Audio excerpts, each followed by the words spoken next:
So the other day, I was going to post something on Facebook when this random picture popped up on my feed of Studio 54 from back in the day.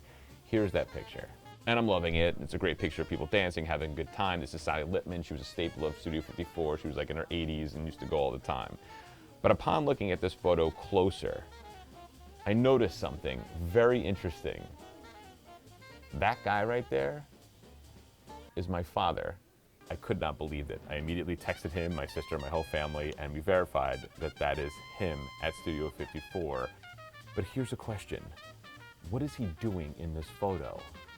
Well, there was a dance called the bump, and you bumped into people back and forth. Was this a typical scene at Studio 54? Once you got in there, it was unbelievable.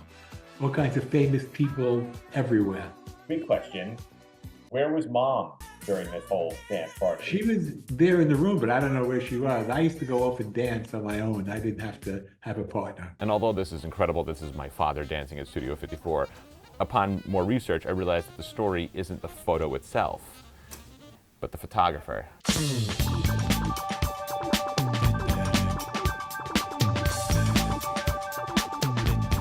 Allan Tannenbaum. You may find yourself living in a shotgun shack. He's been there, done that, and photographed the entire thing. Good times, war times. His lens was present, covering the past 50-plus years of life. His studio, 2 steps in, and I'm already hooked. It's one of the most impressive pieces of history I've ever seen. Stacks of prints featuring actual pop icons, the ones today's wannabes dream of emulating. So we sit amongst all of it and speak. Let's go back. When did you fall in love with photography? Back in the 60s. I had my first big adventure going to California when I was 19. So I bought a camera, started teaching myself. But the more I got into it, you know, going to photography shows, it turned into a passion. And in a weird way, Jimi Hendrix got you your first job. Yeah, I've always loved rock and roll. And one of the concerts I went to was Jimi Hendrix, October '68. I brought my camera with me. I had color film in it. And I got so excited by Hendrix that I jumped up on the stage and started taking pictures. I got these photos, and in 1973, when I saw the opening for the position as a photographer at the Soho Weekly News, and the publisher of the paper just flipped through my book and he stopped at that picture of Hendrix. Yeah, you know how to take pictures. I'm giving you an assignment. We pay $5 a picture. If I like your work, I'm putting you on staff for $40 a week. And I walked out of that office. I just said, yes, this is it. I stayed there for over 8 years, and I had the opportunity to photograph everything that was going on. Holy crap. This is just a portion, yeah. My God, man, this is out of control. I feel like I'm in a museum, but it's just your personal collection of photos that you've taken over your life. This is a famous photo, James Brown jumping on the street right here, right? Mm-hmm. We went out in the street and I suggested that he jump, and he did that. But sometimes I look around and, you know, especially with the passage of time, and I go, wow, you took all these pictures? The thing about the Soho News was that we were part of the scene. You were cool. We were cool. Yeah. And so we were accepted and would hang out together. And I got that shot. And the best part is, when Keith got up, he left his bottle of Jack Daniels on the floor. Did you take it? And I swooped it up and put it in my camera bag. Tell me you still have it. No, I drank it. New York in the 70s socially was an absolute disaster, but culturally it was the epicenter of everything. Do you think you needed the disaster to create the cultural brilliance that was going on? I believe that the two really go hand in hand, and that a lot of great artistic movements came out of periods when times were tough. I read that John Lennon let you photograph him because he felt comfortable around you. Like you were one of the few people he was like, I like this guy, I'm comfortable around him. Yeah, definitely. Well, I had photographed him a few days before, walking in the park. It was a story for the Soho News called Yoko Only. And afterwards, Yoko said, John feels comfortable with you, so you'll come with us to the studio. Does anything impress you? Yeah, you know, people who have talent, especially when they turn out to be nice people, Yeah. unpretentious people, just regular people. Like John was like really a regular guy. Iggy, we have Tom Petty. Yeah, maybe 10 minutes with Tom Petty in his hotel room. So I was able to get just a few frames. You could tell by his face he only had 10 minutes. Do you remember taking this photo of my father I didn't know it was your father. Did you remember? Or that he would be your father. But I remember taking this photo. You do. Yeah. You know, she was a character. And Yep. it was, you know, you see someone like that, and really old, but really cool. Do you have this a lot where people come up to you and like, I was looking at one of your photos and that's my mother, that's my grandmother, like I recognize that person?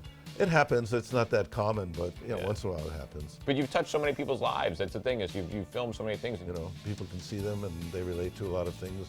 Reminds them of a certain time. You're taking photographs of Patti Smith and Mick Jagger and everybody, and then you transition into going to these war-torn countries. I had friends who were photographers, photojournalists who were going to places like Nicaragua, El Salvador. Then when it became apparent in 1990 that Nelson Mandela was going to be released from prison, I had heard that they were letting people in.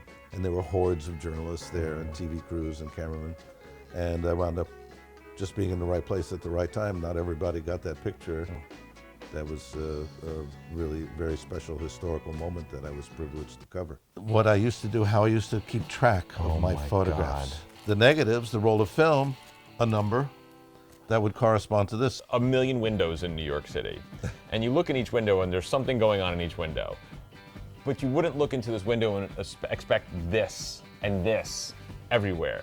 This world that you created, I mean, it's astonishing. It really is. No, don't tell me these are full of photographs. They are.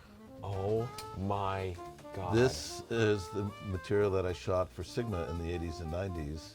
Racks and racks of the negatives. the color slides. Eddie Murphy on SNL, 1982. Oh my God, this is crazy. It's the 70s and 80s primarily. Have you ever said, like, you know what, I want to film Ariana Grande or Taylor Swift? No, I don't have any interest in them. You're a staunch New Yorker.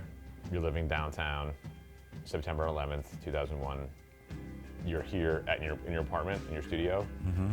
And is it, you hear what happens, you grab your camera and you just head down? I grabbed my cameras and I ran outside and I started photographing. Well, it's something like you really couldn't believe that it was happening here, especially for someone like me who's been to a lot of war zones and seen a lot of death and destruction. That's always somewhere else. You don't expect it to be happening in your hometown, in your wonderful city. Mm-hmm. I was there when the first tower came down. I was in the street. Mm-hmm. And it was just horrific experience. Did you ever say, this is work? Or were you just like, I can't believe I get to do this? You know, I'm approaching 80 and I'm still working, and which is a good feeling. And excited about what I did because I feel gratification, so I don't consider it really like work. But I worked hard. And so I leave, but my soul stays to look around a bit more. My favorite era of New York captured by his eye, preserved for eternity by his lens, hung on a wall or stacked on a floor. Thousands of photos documenting the last half century, up close, intimate. His work is a direct connection to a time and place. His pictures make you feel like you're standing right in front of these people, in a park, or on the dance floor with my 25-year-old father. I don't know why I was randomly sent this picture, but I'm grateful that it happened, for no other reason but to meet the man who photographed everything. They call me the seeker.